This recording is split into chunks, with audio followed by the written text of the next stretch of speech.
kembali lagi di video pembelajaran etika profesi bersama Ibu Liza. Nah, anak-anak, kali ini kita akan melanjutkan materi kita bab 4 tentang kompetensi personal di bidang akuntansi dan keuangan.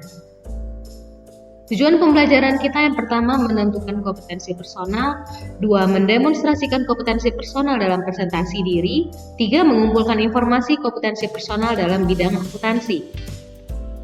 Nah, materi pokok kita masuk ke materi pokok yang B tentang mengelola kompetensi personal. Untuk materi pokok yang A, kita telah membahas materi ini di video pembelajaran kita minggu lalu. Bagi yang belum menonton, silakan melihat dulu video pembelajaran kita tentang A mengenal kompetensi. Baik, di sini peta konsepnya, karena kita sekarang belajar tentang mengelola kompetensi personal, maka kita akan membahas tentang menjaga kepribadian, presentasi diri, pelatihan, dan pengembangan karir. Baik, kita langsung saja masuk yang B, mengelola kompetensi personal. Kompetensi personal adalah kemampuan atau kecakapan seseorang untuk berkinerja. Kinerja atau prestasi kerja adalah hasil kerja secara kualitas dan kuantitas yang dicapai oleh seorang dalam melaksanakan tugasnya sesuai dengan tanggung jawab yang diberikan kepadanya. Efektif tidaknya suatu hasil kerja sangat dipengaruhi oleh pengetahuan, keterampilan, serta perilaku yang sesuai dengan tuntutan pekerjaan. Mengelola kompetensi personal dapat dilakukan dengan cara menjaga kepribadian dan presentasi diri, menambah kemampuan dengan pelatihan pendidikan, serta pengembangan karir. Yang pertama, menjaga kepribadian. Kepribadian adalah ciri, karakteristik, gaya, atau sifat-sifat yang memang khas dikaitkan dengan diri seseorang. Menjaga kepribadian yang baik diantaranya dapat dilakukan dengan cara sebagai berikut. Mengendalikan diri, bersikap mawas diri, introspeksi diri, lalu jujur dalam sikap dan perbuatan. Sedangkan faktor-faktor yang membentuk kepribadian, yang pertama ada faktor biologis. Faktor biologis ini berperan penting dalam membentuk otot, rangka, anggota, dan fungsinya, warna kulit, tinggi atau pendeknya seseorang, kemampuan dan kecerdasan, serta kemampuan berpikir dan menganalisis. Yang kedua, faktor kultural dan peradaban. Faktor ini menyangkut kumpulan konsep-konsep, nilai-nilai, pengetahuan, dan kebiasaan manusia dalam hidup bermasyarakat yang dapat mempengaruhi kepribadian seseorang. Faktor pendidikan. Pendidikan merupakan indikator yang mencerminkan kemampuan seseorang untuk dapat menyelesaikan permasalahan. 4. Faktor keluarga. Faktor keluarga adalah seseorang belajar interaksi dengan orang lain, belajar mengendalikan diri dan etika, budaya, norma-norma, dan nilai-nilai tradisi yang berlaku dalam kehidupan bermusyawarah.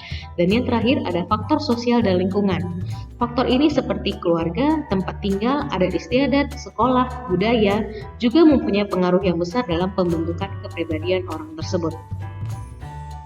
Selanjutnya, tipe-tipe kepribadian. Tipe-tipe kepribadian adalah yang pertama, kepribadian introvert. Ini adalah kepribadian yang berorientasi kepada diri sendiri dan bersifat tertutup, sehingga sifatnya lebih kepada pendiam, suka menyendiri, jarang bergaul, dan tidak suka menyesuaikan diri. Nah, pada saat bekerja, ia sangat individualistis. Tetapi orang introvert biasanya dapat bekerja dengan baik dan tidak mengecewakan serta dapat diandalkan. Yang kedua, kepribadian ekstrovert.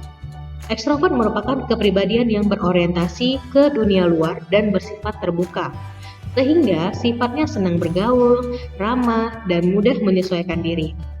Pada saat bekerja, orang ini lebih suka bekerja dengan banyak orang, aktif mengeluarkan ide-ide, suka berterus terang, dan pandai mempengaruhi orang lain. Yang ketiga, kepribadian ambivert. Ambivert ini adalah kepribadian campuran yang tidak dapat digolongkan ke dalam kedua tipe tersebut karena sifatnya bervariasi. Lalu, dalam dunia kerja terdapat beberapa kepribadian seperti tipe realistis. Nah, ini adalah orang yang mempunyai aktivitas di luar ruangan. Mereka menganggap tidak begitu penting bersosialisasi dan lebih suka bekerja sendiri. Yang kedua ada tipe sosial. Nah, tipe ini adalah tipe orang yang mempunyai orientasi untuk menolong, memelihara, dan mengembangkan orang lain. Yang ketiga ada namanya tipe artistik. Nah, tipe artistik ini adalah tipe orang yang senang ide-ide dan materi untuk diekspresikan dengan cara yang unik. Nah, tipe ini sangat menghargai kebebasan. Lalu ada tipe konvensional. Kalau tipe konvensional ini adalah orang-orang yang bekerja itu berfungsi dengan baik dalam lingkungan dan pekerjaan yang terstruktur dengan baik dan memerlukan ketelitian. Lalu ada tipe investigatif. Nah, ini adalah orang-orang yang selalu tertarik pada gagasan dan ide-ide. Dia merasa membuang waktu dengan masalah yang melibatkan emosi. Tipe ini sering berkonflik dengan orang yang biasa bergosip. Nah, yang suka bergosip di lingkungan kerja, nah siap-siap. Lalu ada tipe wira swasta. Tipe wira swasta ini adalah orang yang lebih berorientasi pada orang lain daripada gagasan. Dia mendominasi orang lain mencapai tujuannya. Nah, dia ini pintar mengatur kerja orang lain, mempengaruhi orang lain ketika bernegosiasi. Nah, anak-anak, besok kalau dalam bekerja, kalian termasuk dalam tipe kepribadian apa ya? Baik, kita lanjutkan ke presentasi diri. Presentasi diri ini adalah penampilan seseorang secara keseluruhan. Orang yang berpenampilan menarik akan dinilai sebagai orang yang berkepribadian baik. Penampilan diri yang serasi dan menarik tidak hanya dilihat dari penampilan luar saja, tetapi harus juga didukung dan timbul dari dalam diri. Nah, yang pertama, tata cara berbusana dan berhias yang baik dan proporsional. Nah, jadi busana kerja itu harus bisa mencerminkan kepribadian dan profesi. Untuk perusahaan tertentu sudah disediakan seragam kerjanya. Tetapi jika tidak ada, maka pakailah busana kerja yang sifatnya basic dengan warna putih, hitam, atau coklat. Nah, ini adalah contoh-contoh jenis pakaiannya. Biasanya ada pakaian resmi, ya ini dari celana hitam, kemeja putih, dasi kupu-kupu, lalu kaos kaki hitam dan sepatu hitam. Lalu ada pakaian lengkap, nah ini ada atasan, jas, dan dasi. Lalu ada duck suit. Duck suit ini adalah pakaian resmi untuk budaya berbusana bangsa Indonesia. Nah, lalu tata cara bersolek dan berhias yang proporsional. Nah, ini untuk para wanita. Jadi, cara bersolek dan menggunakan perhiasan perlu sekali diperhatikan agar penampilan menarik dan tidak terkesan norak atau seronok. Nah, perlu dihindari penggunaan kosmetik yang berlebihan. Seperti kita harus perhatikan beberapa hal seperti make up, riasan wajah kita harus wajarnya, sesuai dengan kondisi dan ciri diri. Lalu ada perawatan rambut, nah rambut kita itu harus bersih dan tertata rapi. Lalu ada sepatu, nah sepatu ini dipakai harus masih dalam keadaan baik. Nah, warnanya itu tidak pudar. Nah, misalnya kulitnya itu udah disemir dan telah sesuai warnanya dengan pakaian. Lalu yang keempat ada perhiasan dan parfum. Nah, pakailah tidak berlebihan serta disesuaikan dengan busana yang dipakai. Yang selanjutnya pelatihan. Secara umum pelatihan merupakan bagian dari pendidikan yang menggambarkan proses dalam mengembangkan organisasi. Pendidikan dan pelatihan merupakan suatu rangkaian yang tidak dapat dipisahkan dalam sistem pengembangan sumber daya manusia.